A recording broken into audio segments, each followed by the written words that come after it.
Hello everyone and welcome to the last game we'll be covering from the first half of round one of, not round one, or basically the quarterfinals of the Freestyle Chess Go-To Challenge. In the rapid preliminaries, these were the final, sorry about that, these were the final standings. Fabiano got third place. As you can see, Gukesh got sixth place. That means they face each other in the quarterfinals.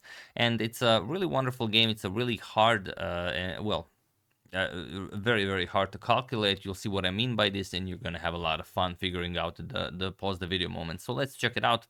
Fabi, with the white pieces, opens with pawn to c4, and this is a new one. In the previous two games, we've seen e4, e5, b4, b5, you know, with a different move order, ding through in this knight to f6 idea, but Fabi goes for pawn to c4. And here he's... if you saw a move like this and you're not playing against Fabiano Caruana, then you go b4 right, b5 right away. You counter that more central pawn with a less central pawn. You free up your rook, you free up your bishop. You don't think twice about this. But probably Gukesh thought, okay, it's Fabi. He obviously thought of this. Let's play something else. And he plays pawn to e5. We have pawn to b4 by Fabi, knight to f6 and knight to f3. We have pawn to d6 and now pawn to b5, stopping Gukesh from getting any of his pawns to b5. So b6, opening up the light square bishop, and both players just castles, and pawn to e3, preparing to strike in the center with pawn to d4. Knight to e7, we have pawn to d4 and pawn to e4, grabbing more space in the center, chasing away the knight, knight to d2 and pawn to d5, sort of inviting Fabi to go for pawn to c5. And while you can do it, it's very difficult to decide who's benefiting from this. For example, if c6, you can play a4, okay, you can counter that, but it's a really weird position where the player who captures first will be at a disadvantage. So after d5, pawn to a4 was played. We have pawn to c6 and now knight to e2. Just slow playing it, nicely developing. Knight to g6 and knight to g3. D captures on c4. Gukesh is the first one to alleviate the tension in the center. Knight captures, we have b captures, and c captures on b5 and a captures on b5. And this pawn is nicely protected by the rook and stops this pawn from advancing to a6 or a5. We have bishop to c7 by getting rid of the tension in the center. Gukesh almost fully activates his bishop pair, and now knight back to d2. Fabi has to figure out how to play this, and one way is to go after the e4 pawn and somehow utilize the c file to your advantage, as it's an open file. You might want to put bishops on these diagonals. So that's the idea. We have queen to e6 by Gukesh, bishop to b3, attacking the queen, and now bishop to d5, offering a trade of bishops. So Fabi trades, captures, and now pawn to f4. Now Gukesh's queen is very nicely centralized on d5, and Fabi tries to take advantage of that somehow. He plays pawn to f4. Now, the question is, should Gukesh play e captures on f3 en passant? Because it looks like a good idea, but Fabi's idea was pawn to e4, grabbing the full center and only then recapturing on f3. Or you could throw in a bishop captures on g3, because it also comes with an attack on the queen on e1. Let's say h captures, and now some f2 action, because you will lose the pawn either way, but still after rook captures, it's going to be a nice position. For example, queen d7, and white ends the position with the full center. You're going to move the queen, you're going to double up rooks on the b file, most likely, if you can get the b5 pawn to be protected. The bishop will come alive at some point once you advance the pawn to d5, so it's hard to say, but probably capturing is not the way to go. So just rook b to c8, as you know that Fabi will also try to use that c file, and if he doesn't, then all the better. You can activate your rooks right away. Knight to e2, and now knight to e7. So the real weakness in Fabi's position is the pawn on e3. It's the base of the pawn chain, and if Gukesh can get his knight, let's say, to d5 and f5 and go after that e3 pawn, it's going to be very nice for him. Or maybe a knight to g4 to go after the e3 pawn. So Fabi goes rook to b3. It's nicely defending the e3 pawn. Also, later on, you can play queen to g3 to defend it, and he has to be ready for those knights. And also, the knight on d2 is now stuck defending the rook on b3, but it's not like you have squares for that knight, so you're not really missing out on much. So queen to e6, freeing up the d5 square for this knight, and here Fabi played a most brilliant move. Now, If you don't play it, then Gukesh will just play knight to d5. He will start putting pressure on the d3 pawn, and it's going to be very hard to defend. Most likely, objectively, it's probably a winning position for black. But Fabi played pawn to d5. It's a very nice pawn sacrifice because it can be captured three different ways, by both of the knights and by the queen on e6. Now, you're not going to capture with the queen. If you capture with the queen, then you allow bishop captures on f6, and you just ruin black's king side. What you want to play is knight from f captures on d5, because that will give the black queen access to g6 to escape when the knight from e2 attacks it via the d4 square. But Gukesh played knight captures on d5. He didn't really spend much on this. He spent like a minute on the clock on this. And now knight to d4. Attacking the queen, he plays queen to d7, and now just queen to g3. So he's ready to have this pawn defended. And now Gukesh has to be very careful, because by sacrificing this pawn, the dark square bishop comes alive, and with the queen on g3, definitely nothing to trifle with. So rook f to e8, we have knight to c6, and now bishop to d6.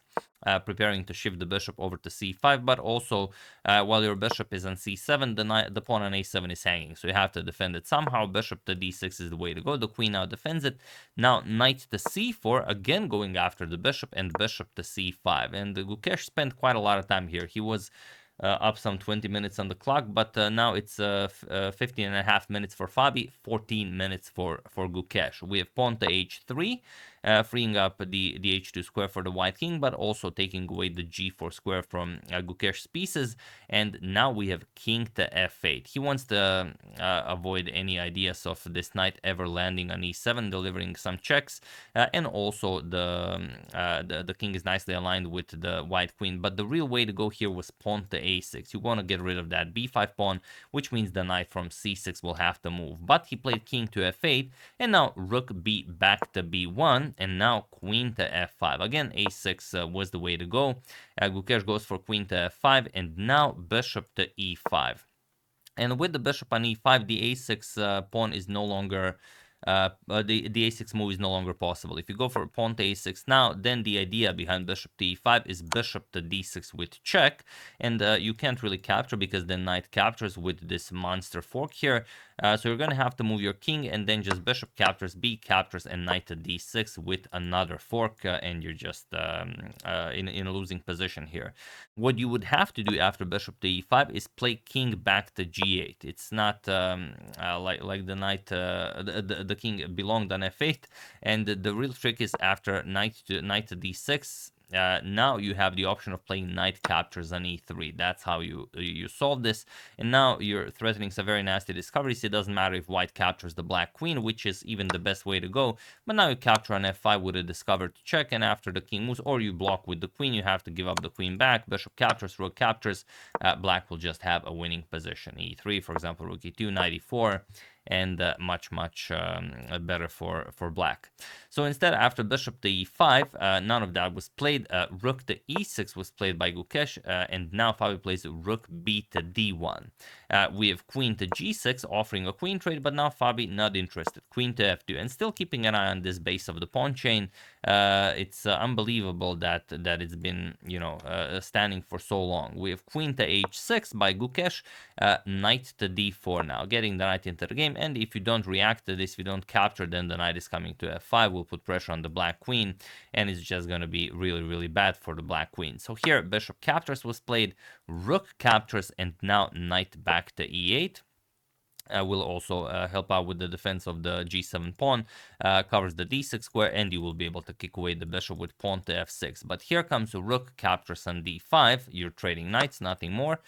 Rook captures on c4, and now queen to a2. Attacking the rook on c4, Gukesh goes back, rook to c8, and now rook to d7. Now the problem is you cannot move the rook, otherwise you're just going to get checkmated, and f5 is coming. So how do you counter this? Queen to h5, guarding the f7 pawn is definitely the way to go, or so it would seem. Gukesh seems to have convinced Fabi that now you cannot play f5, but you can. It's just that rook captures on a7 is much better. Fabi plays queen captures on a7 here, but still f5 is great because after rook captures on e5, yes, the f7 pawn is defended, but there's g4, and now you either give up the queen or you get checkmated. So it doesn't really stop anything, but it's very interesting how you can even, scare off someone like Fabi with, if you convincingly play queen to h5 like Gukesh did here. So he played queen captures on a7, again, putting a lot of pressure here, and now we have rook to c2, shifting the rook into the attack, and now you have to be careful. Some queen to e2 ideas might be possible, even rook captures and g2 check ideas might be possible. How do you continue here? There's only one way to win this game for Fabi. Feel free to pause the video and win it while I give you a couple of seconds.